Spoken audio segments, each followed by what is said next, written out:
is Dr. Mark Jones. I'm 52 years old. I'm unmarried, and I've been a psychiatrist for the better part of 30 years.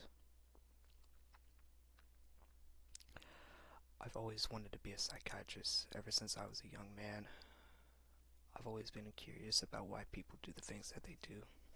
So I decided to become a psychiatrist as a way to understand the human mind. I've had a lot of patients over the years. Some of them had their issues, such as psychological or emotional issues, which could easily be fixed with help from a great psychiatrist such as myself. But my last patient, she's the one I'll never forget. Her name was Sarah Cutter. She was a 10-year farmer's daughter with black hair and maroon eyes. Sarah was sent to me for murdering her father with a knife. I heard that when the police questioned Sarah about why she did it, she just looked at them and smiled with an evil grin on her face, as if she was proud of what she had done.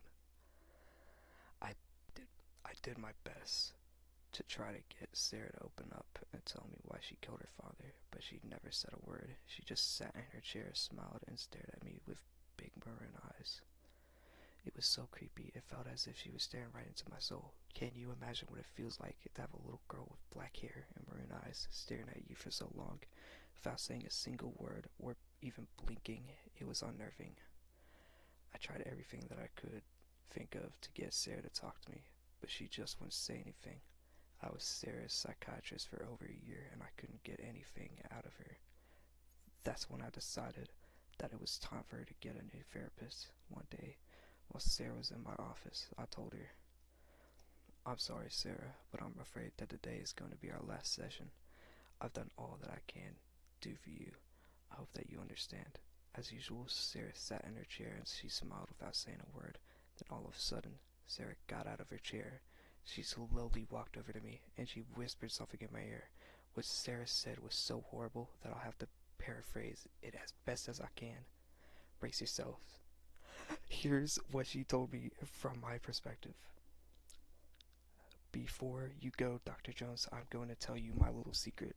I'm going to tell you the real reason why I killed my father. You see, Dr. Jones, when I was 8 years old, I saw my father get into an accident on our farm.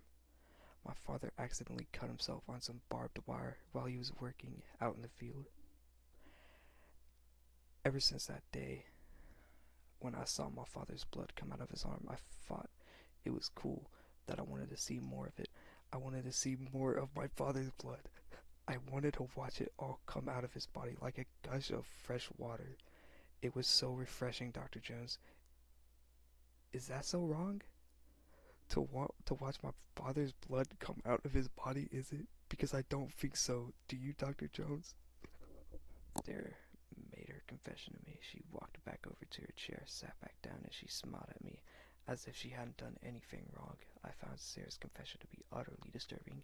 She had absolutely no empathy or remorse for killing her father. After treating her for over a year, I came to the conclusion that Sarah Cutter was a sociopath, and I had her committed to a mental state hospital in Cleveland, where she remains to this day. As for me, I was so disturbed by the confession of my patient that I retired from my job as a psychiatrist so that I could tell this story without having to worry about doctor/patient confidentiality privileges. This was the story of my oh my goodness. This was the story of my most disturbing patient of all, and her name was Sarah Cutter. The end.